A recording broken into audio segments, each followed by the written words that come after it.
right, so Laura, tell me a little bit about when you came to see me for the very first time. You were suffering with some pretty bad headaches, right? Yeah, so I got diagnosed in my mid 20s with cluster headaches, which for people who don't know about those, they're episodic. I got them 2 to 3 times a year for about 3 to 4 weeks at a time, and really they come in kind of a wave where you get one a day, and then in the peak of it, you can get 4, 5, 6 times a day. Your face swells up on one side, and it's extremely debilitating. It would take me out of work for weeks at a time when I was going through the peaks, and it was just one of those things that became so crippling to me that I needed to find alternate ways of care because I had tried medicine from a few different neurological physicians, neurologists, and nothing seemed to work for me. So it became me just seeking out something different, and I heard about you through the neighborhood that you and I both lived in, and then also through some stories that I had seen online, and was very glad I did because after coming to you over a period of time, I've had maybe only one set a year, and sometimes I'll go a full year with not even having them at all. And that's usually sometimes because you work a lot, you travel, and it's hard to get in for care. So Correct. it's one of those things that whenever that part of the spine gets bad, you have these headaches again. Correct. And actually, what's great about being able to come to you is when I am having them, if I can come in even during that period of time, you're able to help me get out of that cluster a lot quicker than I normally would. And it becomes a bearable course versus what it was beforehand. That's awesome. All right, so you're here to stay well because this is more of a maintenance visit for you. So we're just going to check your spine for those same areas and see if they're active today. Awesome. A little bit for me. So we're going to start off using the meter to see if there's any nerve pressure. Her problem's usually there at the base of her neck, right around C7. She's got a nice pressure reading right there. Not near like it usually is, but it's there. We see a lot of headaches here. I would say the good majority of them are in that general region, especially the headaches that are like migraines and cluster headaches.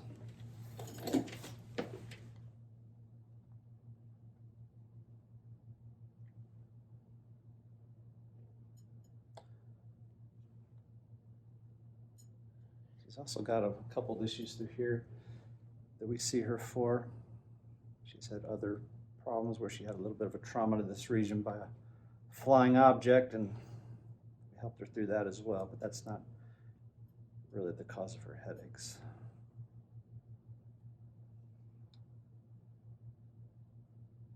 There's a big one.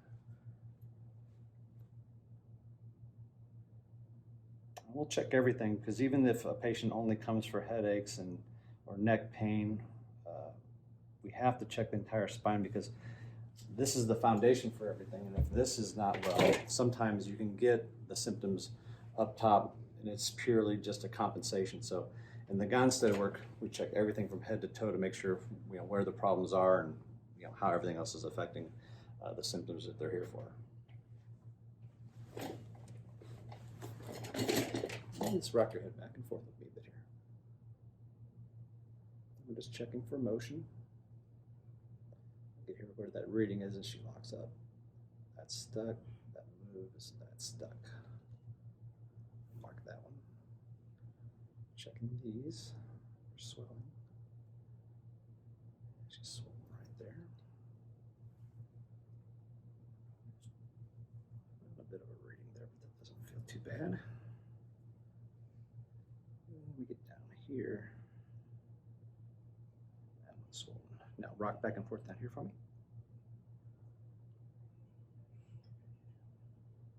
Yeah, let's check her joints here. There. Excellent. So we found the area that usually produces her headaches, along with the mid-back issue, which can't affect that because, like I said, a lot of times the neck issues compensate for this mid-back. And then I did find a lower back issue that we'll address as well since she's here.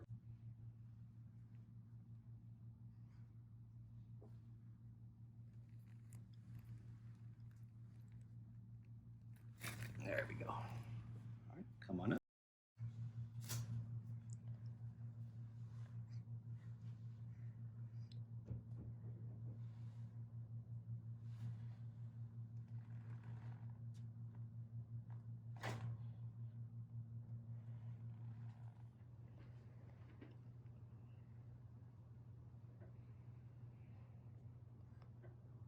chin up a little bit.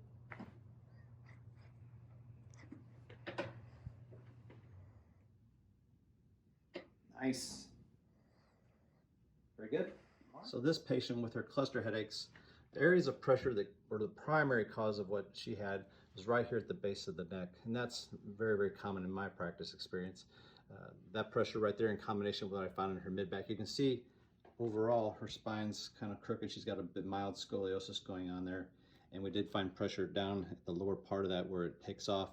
And like I said, that's the foundation for the whole spine. So in a lot of cases, people have symptoms up higher in the neck or mid-back, and the problem may actually be lower, or at least a big factor of the problem may be lower, because everything in the spine has to try to correct itself to bring those eyes back to level. So if you have these lower issues and only address what you find at the top, a lot of times the patient may not get well or just not stay well. So in the Gonstead work, we really pay a lot of attention to the foundation principle, where we look at this and how it affects the rest of the spine.